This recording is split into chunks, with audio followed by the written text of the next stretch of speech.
मैं स्वाति आपका स्वागत करती हूँ डिड यू नो में। कुछ बदले या ना बदले, लेकिन इतिहास कभी नहीं बदलता। ऐसा ही कुछ इतिहास है मुंबई शहर का।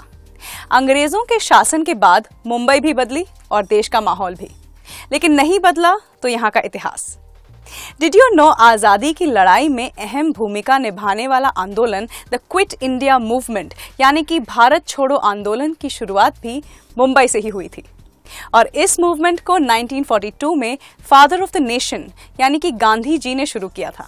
जिस जगह से ये मूवमेंट शुरू हुआ था उस जगह को आज अगस्त क्रांति मैदान कहा जाता है। सचमुच मुंबई का हर एक हिस्सा अपने आप में इतिहास को समेटे हुए है। अगर हम मुंबई के CST स्टेशन के बारे में बात करें तो इसका भी अपना एक इतिहास है।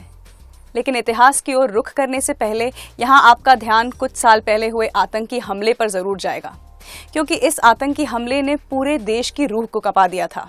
आतंकवादियों ने इसी CST स्टेशन को अपना निशाना बनाया था और कई बेगुनाहों की जान चली गई थी। इस CST स्टेशन के इतिहास की बात करें तो शुरुआत हमें बोरी बंदर से करनी होगी। बोरी बंदर ये मुंबई की पूर्वी तट रेखा से सटा हुआ एक क्षेत्र है, जिसका प्रयोग मुंबई से एक्सपोर्ट और इंपोर्ट होने वाले माल के एक गोदाम के तौर पर किया जाता है। बोरी बंदर असल में हिंदी शब्द बोरी भंडार का ही एक बिगड़ा हुआ रूप है। दरअसल अंग्रेज भंडार शब्द का उच्चारण बंडार कहते थे, जो धीरे धीरे बंदर बन गया।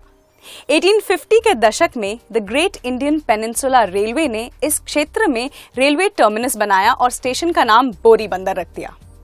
डिड यू नो 16 अप्रैल 1853 को ग्रेट इंडियन पेनिनसुला रेलवे ने भारतीय रेल की औपचारिक शुरुआत बोरी बंदर से ठाणे के बीच भारत की पहली यात्री रेलगाड़ी को चलाकर की थी, जिसने इन दोनों स्टेशनों के बीच 34 किलोमीटर की दूरी तय की थी।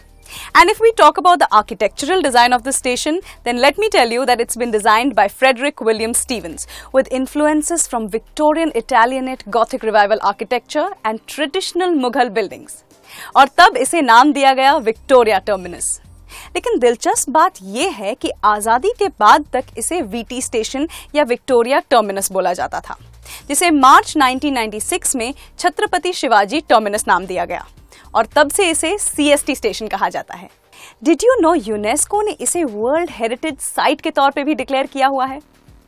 यहाँ कुल 18 प्लेटफॉर्म्स हैं। इनमें से 7 लोकल ट्रेन्स के लिए और 11 लॉन्ग डिस्टेंस ट्रेन्स के लिए इस्तेमाल होते हैं और इसे देश के बिजिएस्ट रेलवे स्टेशन में गिना जाता है।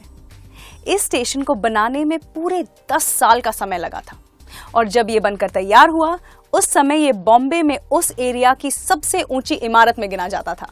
डिड यू नो 1956 में बनी फिल्म CID का जाना माना गीत ये है बॉम्बे मेरी जान इसी स्टेशन पर फिल्माया गया और 2008 में इसी स्टेशन पर academy award winning film Slumdog millionaire का गीत जय हो करीब 5000 कलाकारों के साथ यहाँ फिल्माया गया।